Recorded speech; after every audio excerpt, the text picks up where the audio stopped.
Here we go then, here we go.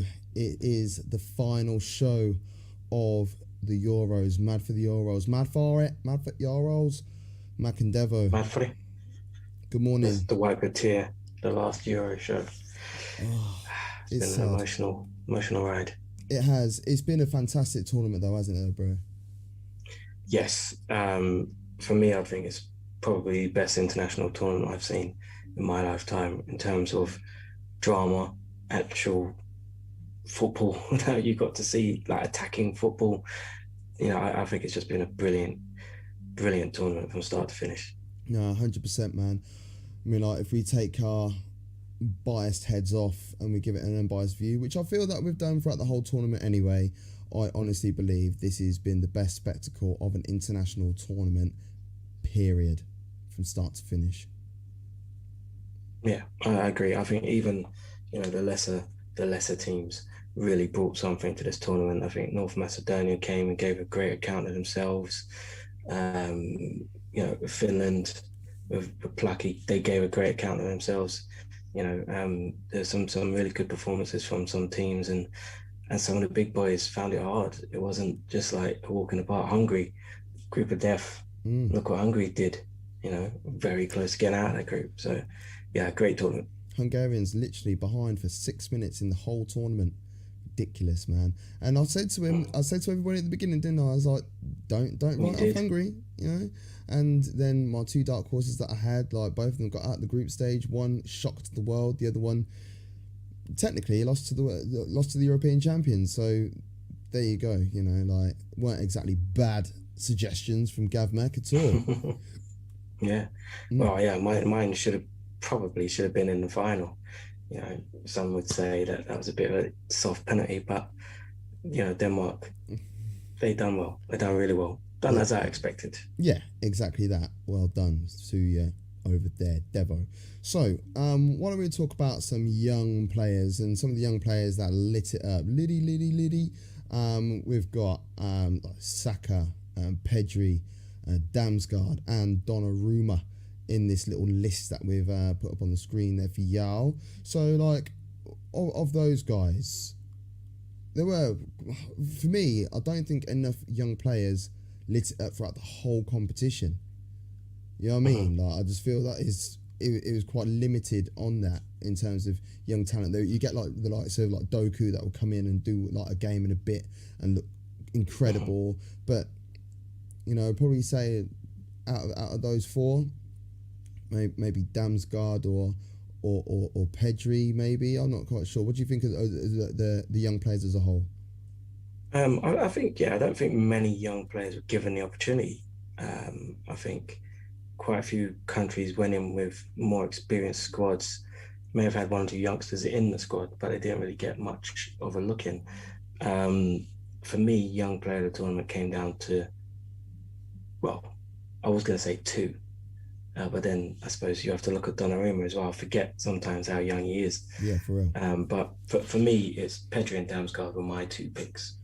And I actually think Pedri is probably quite a distance out in front. Mm, Um, when it comes to young player of the tournament, I think he was impressive from the very beginning to the very end for Spain. And I think Damsgaard obviously didn't start the first game for you know the reasons that are well documented. mm, But I think he came in, but he was substituted in quite a few of the games. Quite well, or I say earlier around 60th minute or whatever. But he had a lot of influence on the games that he played in. mm. Someone like Saka, he did well when he came in, but I don't think he played enough to warrant going ahead of someone like a Pedri. Yeah, So, and Donnarumma, brilliant in the knockouts, didn't have anything to do in the group yeah. stage. I could have been in goal for Italy against Turkey and Switzerland, and it would have been 3-0. Do you know what I mean? So for me, I think Pedri should take that award. I'm trying to look at ways that I can counter argue with you, but I really can't. Pedri, let's have it. Young player of the competition. So yeah, Pedri is the guy that we've selected in that place. So, when we talk about young players, we need to talk about the best players. But why don't we talk about goalkeepers first of all. So Mhm. the best goalkeepers of this competition, Euro 2020. We've selected three as the front runners in the shape of Pickford, Schmeichel, and Donnarumma. Now, you just had a mention about Donnarumma, who was actually named the official player of the tournament, which I do feel I do feel a little bit aggrieved by that, because I don't even think he Yeah. was the best Italian at the tournament. But I feel that we'll be having a conversation about those who we think in a little bit later on in the show. But Pickford is a goalkeeper who constantly gets slated about his little arms and all them sort of thing there. But when it comes to England, I can't think of a time he's let England down. Yeah, it's like two different keepers, isn't it? You see him at Everton making quite regular mistakes, if we're honest. He makes quite a few mistakes for Everton. But England, different animal. And especially in the later stages of the tournament, he was making some really important saves, some really brilliant saves. The saves he made against Italy, there was two of them. One which unfortunately led to the first goal, Mm, and the penalty save from Jorginho were world-class saves. mm. World-class saves. But having said that, I don't think he's my keeper of the tournament. No. The other two that we mentioned, yeah, obviously Donnarumma is, yeah, I'm baffled by that decision. But Kasper Schmeichel has been phenomenal, and even games where Denmark have lost, he has still been a standout performer for me. Yeah, I think he made a mistake for the goal against Finland, but given the circumstances surrounding that game, I can understand why he wouldn't have been on top form. But another reason why I think he's goalkeeper of the tournament is because of what happened in that game and the way he handled himself. Mm, And him and Simon Kier were both, came out of that looking very, very good, mm. for the way that they handled the situation. And then to have that and have the tournament that he had, for me, it just shows the measure of the man. And I think he's a world class goalkeeper. And he proved that in this tournament. And I just want to shout out Jan Sommer as well, who I think had a great tournament, That's a very good as shout. well. Mm, Yeah. I think there's a few goalkeepers who had some really good standout games and then let themselves down a bit later on, hmm namely Dubravka and Oh. Robin Olsen. I think Robin Olsen actually had a brilliant tournament. Robin Olsen He never let and anyone down. yeah, and Danny Ward. I would say both those two Yeah. understated, but for me, Mm. well, no, Olsen is within a shout for me because he's had at least 4 games. I feel like to be in the shout of this, you have to have had at least one knockout game. Yeah. You can't just wander through the group and see what go on. And to be fair, Danny Ward, he's had that as well. But Dubravka, yeah, he let himself down hard. But I think once again another unanimous decision on this. Best goalkeeper, Kasper Schmeichel. Yeah. Let's do it. Right, okay. So then when we'll talk about the best player overall. Now, there's been lots of players, lots of decent players, but we've whittled it down to 4. We've got Marla, Jorginho, Forsberg, and Sterling on the whole. And all for different reasons. And I think there was 2 that we had straight away, which stood out to us. And then we sort of had a bit of indifference on the other one. So that's why I lobbed them both in. And people will be like, oh yeah, but what about Maguire? Yeah, Maguire was fantastic. What about Shaw?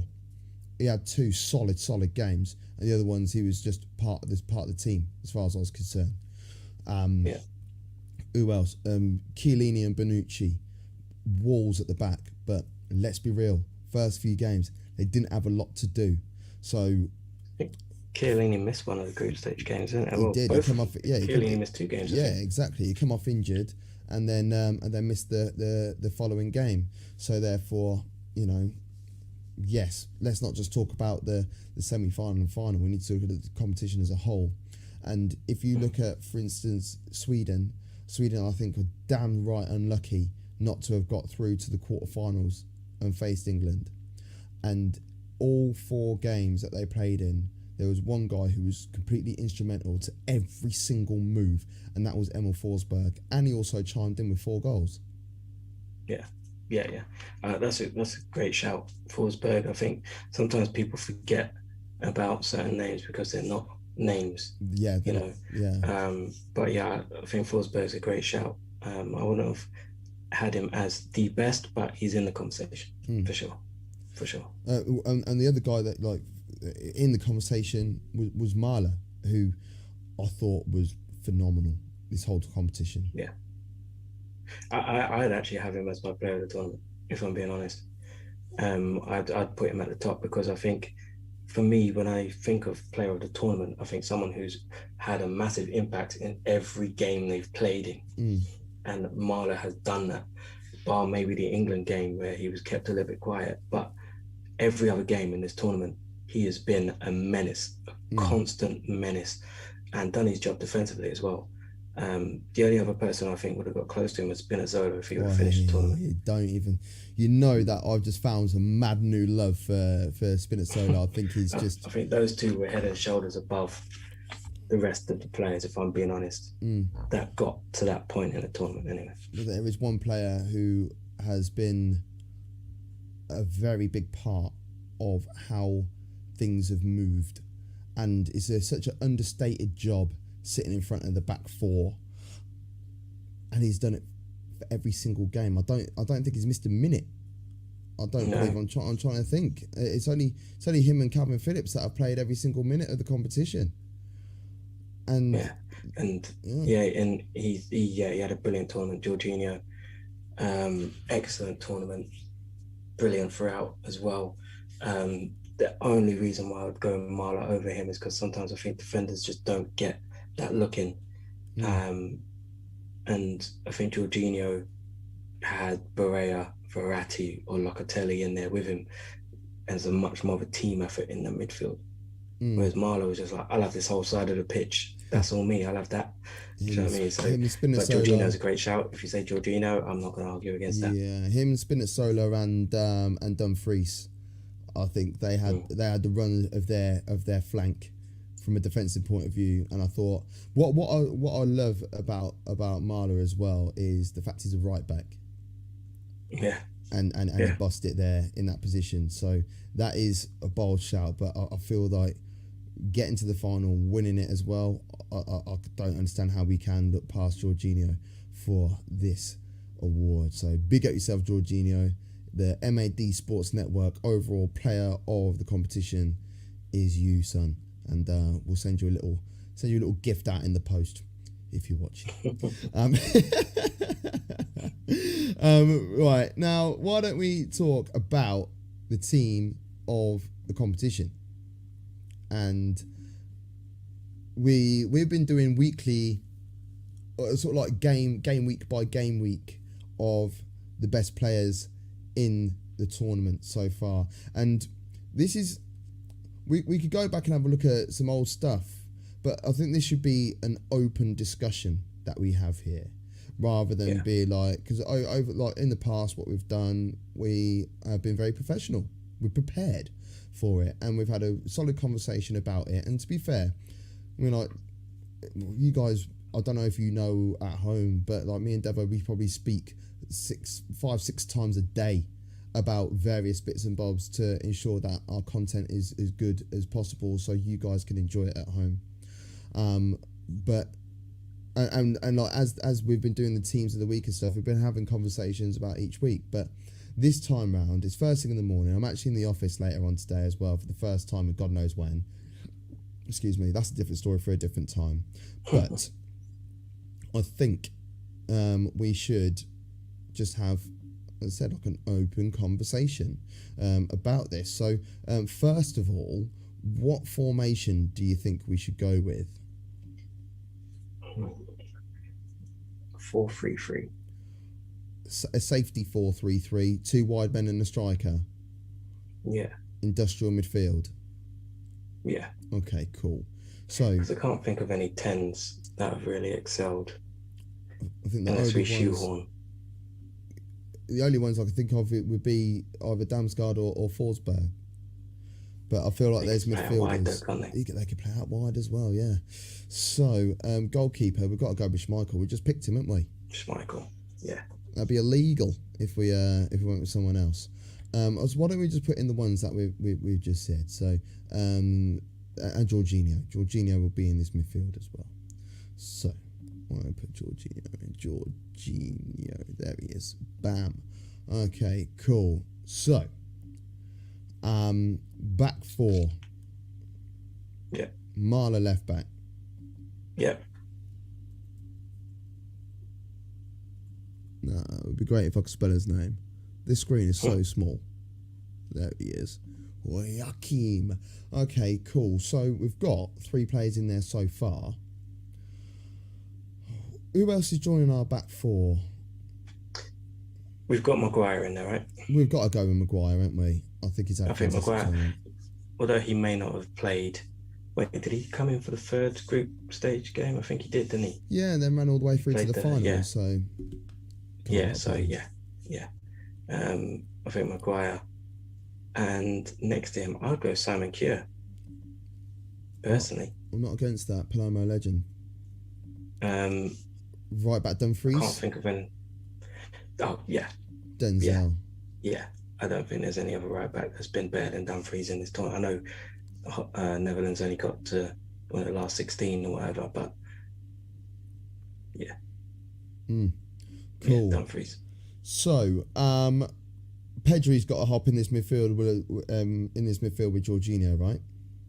Yeah. So then, who's the other one? I've got.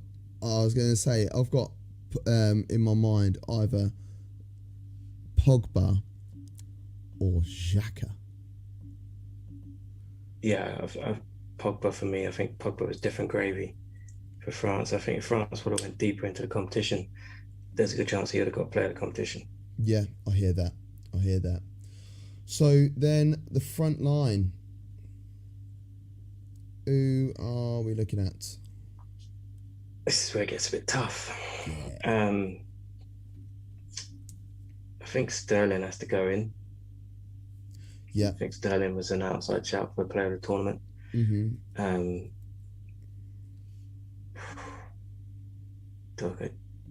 Damsgaard, Forsberg.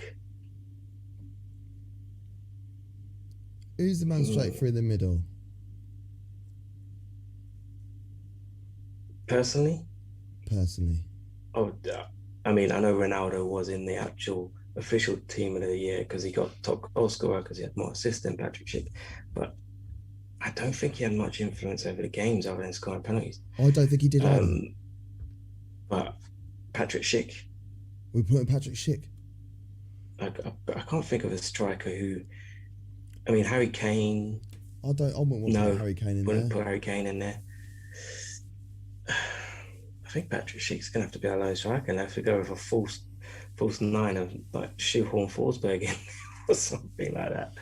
I think Patrick Schick's your man. I think the thing was Patrick Schick, he scored 4 goals, the 4 important goals. Kasper Dolberg, we haven't had a conversation about him. Yeah. But the thing is with Dolberg though, he had 4 shots on goal and scored 3 of them. So I like the clinicalness, but I didn't feel like he did anything apart from score the goals. Does that make sense? Well, he played 3 games. And he only played 3 games, so yeah, he can't count. Right. Patrick. I'll go Patrick Schick. He steps up to the plate. Yeah. Morata. I come with them ting there. And then and on the right, maybe we could put Sterling on the right and Forsberg on the left. I'm happy with that. Right, I'm happy with that. Forsberg, Emil Forsberg, Raheem Sterling, and if I'm honest, I want to just give a shout out as well to Insigne and Chiesa, who I thought were both brilliant in the tournament as well. But I think Forsberg turned up every game. I think Insigne had a couple of games where he was quiet, and Chiesa didn't start like most of the tournament. So. Yeah, I hear that completely. Okay. Wow. That is a team and a half. Now, if I'm honest, it's going to take me a hot minute to try and get this transferred over.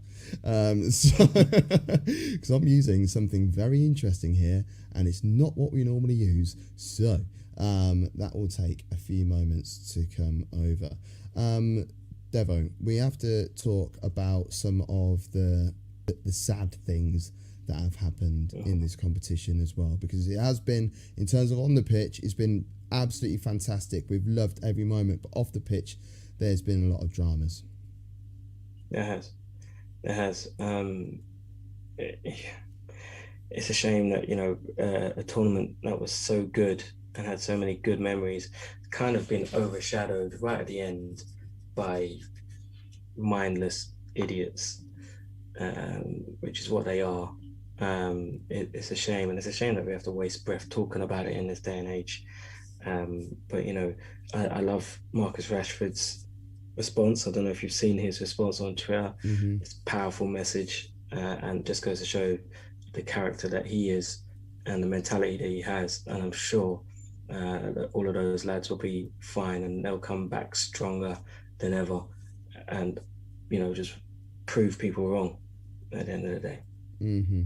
Yeah, definitely. I mean, like when we talk about these sort of things, the fact that we are giving it airtime, if you want to call it that, is sickening. But these things need to be spoken of. They really do, because anyone who's shocked by these sort of actions nowadays, I'm almost like, well, what have you been hiding under? Where have you been? Yeah, because this has been going on for way too long. I was on the radio yesterday and the day before, actually. You know me, that's what I do. On BBC Radio Northampton with Kerry Kosh. Big up yourself, by the way, Kerry Kosh. And whilst I was on the radio, I felt like I was holding back, because at the end of the day, I had to be a bit more professional. This is going out, it's her show, is going out to many people. Even though it's Radio Northampton, you can listen to it anywhere around the world. Whereas on this platform, I felt like on yesterday's show, we were able to be a bit more vocal with our feelings, and it's hard to try and be positive when you are facing with that. And as far as I'm concerned, if you are giving out abuse and racial abuse, whatever, to one person, you're abusing all. I take deep offence to when people are offending others. I feel like you're targeting me as much as you're targeting a multi-million-pound footballer, because at the end of the day, we both have the same colour skin. So that's on me anyway. Excuse me. One thing we didn't talk about actually was our best goal of the tournament, and I think it is quite a unanimous decision on that one. There were a lot of very nice goals. Case. But there were some brilliant goals in this competition, though. Pogba's goal against who was it against? Against Switzerland. The Swiss. Brilliant goal. Absolute unbelievable. Damsgaard scored a couple real good goals in this tournament. Christensen. Yeah, great strike. Ronaldo's goal, the team goal. Yeah, that was a different type of great goal, though I think he was offside, but it was a brilliant goal. But nothing I saw, nothing I'm probably going to see in the next 3 tournaments will beat Patrick Schick's goal. The technique, the fact that he, sometimes there's lump it up the field and it kind of floats into the back of the net. He's curled this. He's put whip on it. He's whipped it into the net from 55 yards or whatever it was. Yeah, unbelievable technique. Brilliant goal. 100%. I mean, I love Torgan Hazard's goal. I thought that was pretty damn shiny. Yarmolenko also scored a worldie where he cut inside and had a little dig from there as well. I'm just like... The Turks, their one and only goal. Oh, their one and only goal, is one to remember. 100%. It's just been... It has been a tournament of some very, very good goals. But there's no way that we could talk about anything other than Patrick Schick. I mean, that's not the reason why he's in our team of the year, team of the tournament, sorry. But it's just it helps. It does help. It does help his cause. And like the thing is, he scored different types of goals. He scored that header, which I thought was pretty shiny. He also scored from the spot. And like end of the day, you got a bag, ain't you? Yeah. So yeah, it's just yeah. I can't think of any reason why we wouldn't have that as number one. The only thing that sort of like winds me up about Patrick Schick scoring, I know he scored 5 goals, it's not 4 goals, isn't it? He scored 5. 5, yeah, he got 5. Yeah, the only thing that winds me up about all of that is the fact that if he'd only scored 4, I'd have a lot of money. But instead, I'll just have some money, which is which is a bit of a frustration. But nah, it's all good. It's all good. Anyway, the waffle. You still got decent return on that, you know. Yeah, I did. To be fair, so. Anyway, that waffle was all there whilst I was trying to prepare this team of the year, so everyone can see it on the screen. Oh god, here we go. So here is the MAD Sports Best 11 of Euro 2020. There it is on screen right now. So we've gone 4-3-3. We're gone with Kasper Schmeichel between the 6. We've gone with Marla at left back, Maguire and Simon Kjaer as the 2 centre halves, and Denzel Dumfries at right back.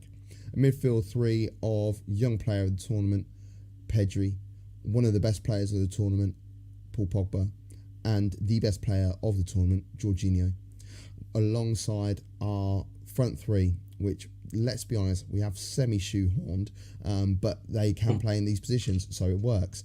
Forsberg out on the left, and to be fair, he did operate quite a bit from the left, so we're running with that, and there's nothing you could do about it at home.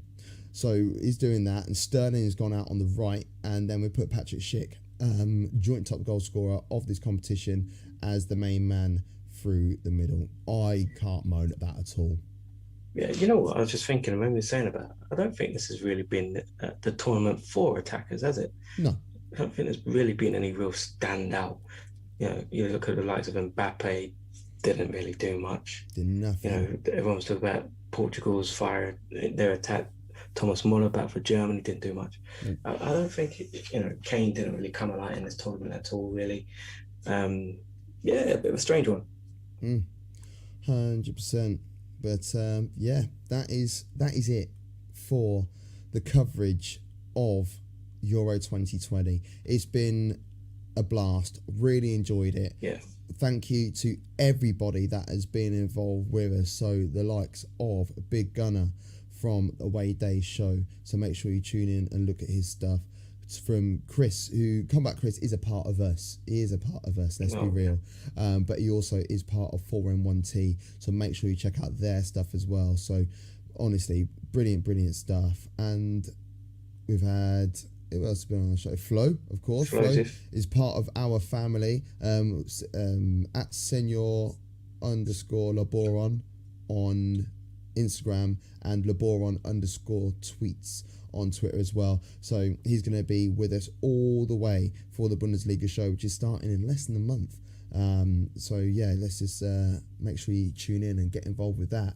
But everybody on the screen, everyone behind the scenes that has put in a lot of effort to try and make this work, we salute you. Thank you so much, and big up yourselves. Make sure you subscribe to our channel, MAD Sports Network. Loads of stuff coming along, including shows this week as well as going on in the future. So, Devo, it's been a blast. I mean, to be honest, I'll just see you tomorrow. But for everybody else, we'll see you soon, and thanks for tuning in.